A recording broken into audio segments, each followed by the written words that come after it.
नमस्कार दोस्तों, आज की वीडियो में हम इंडक्टर के बारे में एक्सपेरिमेंट करके ये पता करेंगे कि क्या होगा अगर हम किसी इंडक्टर को डीसी सोर्स के साथ कनेक्ट कर दें।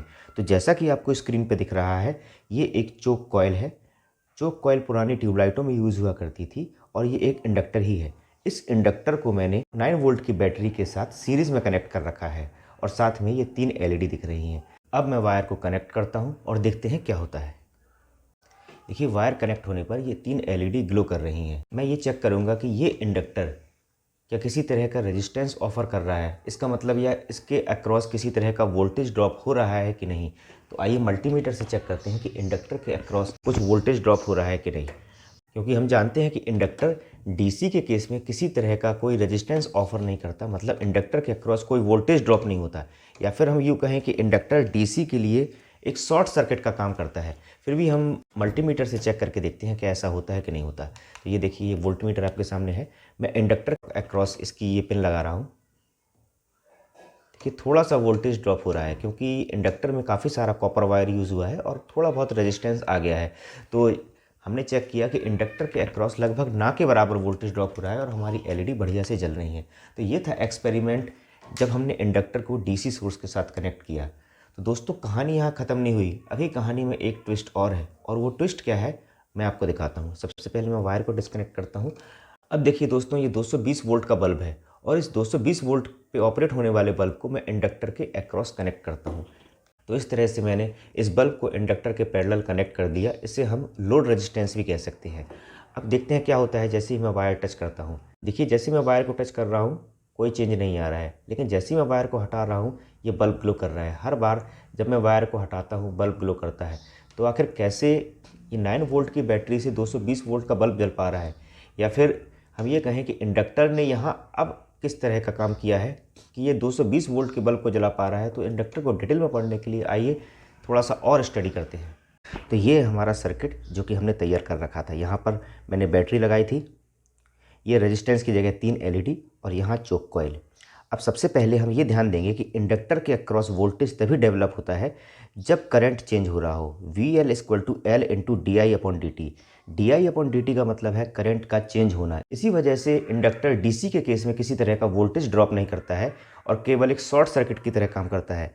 लेकिन जैसे ही हम स्विच ऑन करते हैं करंट जीरो से अपनी मैक्सिमम वैल्यू तक पहुंचता है। करंट अचानक से मैक्सिमम वैल्यू तक नहीं पहुंचता, बल्कि इंडक्टर की वजह से थोड़ा सा समय लगता है और इस समय इंडक्टर वोल्टेज ड्रॉप करता है। यहाँ ध्यान देने वाली बात यह है कि इंडक्टर के अक्रॉस जो वोल्टेज डेवलप हो रहा है वो एक तरह का इंड्यूस्ड ईएमएफ है, और इंड्यूस्ड ईएमएफ का नेचर होता है लेंज लॉ के अकॉर्डिंग कि इंड्यूस्ड ईएमएफ हमेशा उस कॉज को अपोज करता है जिसकी वजह से वो क्रिएट हो रहा है। यहाँ ईएमएफ डेवलप होने का कॉज क्या है? D I upon D T, मतलब करंट में चेंज होना या करंट का बढ़ना। तो ईएमएफ उस करंट को कम करने की कोशिश करेगा। तो ईएमएफ की डायरेक्शन क्या होगी? ईएमएफ की डायरेक्शन होगी कुछ इस तरफ से, वो एक रिवर्स करंट भेजेगा। सपोज यहाँ से 0 से 5 एम्पियर का करंट आ रहा है, तो इंड्यूस्ड ईएमएफ उसको फिर से 0 करने की कोशिश करेगा, तो यहाँ से भी वो करंट रिटर्न करना शुरू करेगा। तो ईएमएफ की डायरेक्शन कुछ इस तरह से होगी। अब बात करते हैं एनर्जी की। अगर करंट में चेंज हो रहा है तब इंडक्टर एनर्जी स्टोर करना शुरू कर देता है, और जो एनर्जी वो स्टोर करता है वो होती है हाफ एल आई स्क्वायर, मतलब आई के प्रोपोर्शनल। स्टार्टिंग में करंट 0 से बढ़ना शुरू हुआ है, करंट बिल्कुल ना के बराबर है, तो एनर्जी स्टोर करना भी उसने कम शुरू किया है, मतलब कम मैग्नेटाइज हुआ है। लेकिन जैसे जैसे करंट बढ़ता जाता है हाफ एल आई स्क्वायर की वैल्यू बढ़ती जाती है, मैग्नेटाइज होना शुरू होता जाता है, मैग्नेटाइज होता जाता है। एक कंडीशन के बाद ऐसा आता है कि इंडक्टर पूरी तरह से मैग्नेटाइज हो जाता है और करंट स्टेडी हो जाता है। अब अगर हम वोल्टेज को ध्यान में देखें तो स्टार्टिंग में जब करंट कम था तब इंडक्टर का रेजिस्टेंस बहुत ज़्यादा था। ठीक रेजिस्टेंस की तरह ही जब रेजिस्टेंस ज़्यादा होता है तब उसके अक्रॉस वोल्टेज ज़्यादा डेवलप होता है। तो स्टार्टिंग में वोल्टेज ज़्यादा डेवलप था, लेकिन जैसे जैसे करंट बढ़ता जा रहा है, रेजिस्टेंस कम होता जा रहा है, तो वोल्टेज भी धीरे धीरे कम होता जा रहा है। और फाइनली जब स्टेडी करंट आ जाता है तो वोल्टेज ड्रॉप ना के बराबर हो जाता है और इंडक्टर एक शॉर्ट सर्किट की तरह काम करना शुरू कर देता है।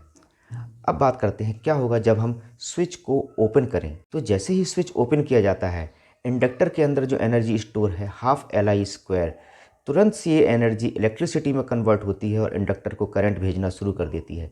लेकिन इस करंट की डायरेक्शन क्या होगी ये हम फाइंड करेंगे लेंज लॉ के अकॉर्डिंग। अभी क्या हो रहा है, जैसे ही हम स्विच को ओपन कर रहे हैं करंट सर्किट में कम हो रहा है, यानी ईएमएफ प्रोड्यूस होने का कॉज यहाँ पर है करंट का कम होना।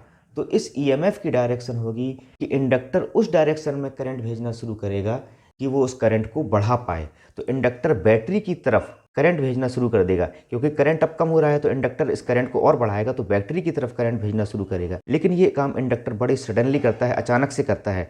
तो जो हाफ LI² एनर्जी होती है उसको तुरंत से वो वोल्टेज में कन्वर्ट करता है और एक हाई वोल्टेज स्पाइक प्रोड्यूस करता है। इसी हाई वोल्टेज स्पाइक की वजह से ही जो 220 वोल्ट का हमारा बल्ब है वो जलना स्टार्ट कर देता है, ऑन होना स्टार्ट कर देता है। तभी हम देखते हैं कि जब हम स्विच को हटाते हैं तभी केवल हमारा बल्ब ऑन हो रहा है।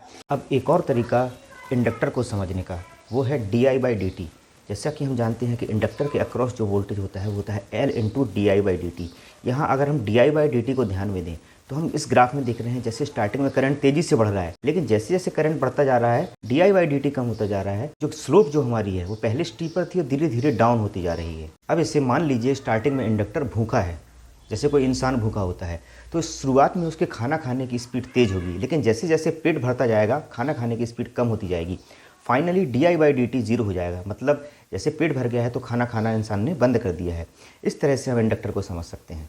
अब अगर हम इस ग्राफ में ध्यान से देखें तो di/dt जैसे ही ऑन हुआ, di/dt शुरुआत में फास्ट था, धीरे धीरे धीरे धीरे स्लो होता जा रहा है। लेकिन जैसे ही ऑफ किया हमने, जैसे ही हमने वायर को डिस्कनेक्ट किया, यहाँ देखें जितनी जल्दी करंट बढ़ रहा है लेकिन करंट डाउन होने में समय और कम लग रहा है। इसी वजह से जब डाउन होने में समय कम लग रहा है तो di/dt जो है यहाँ बहुत फास्ट है।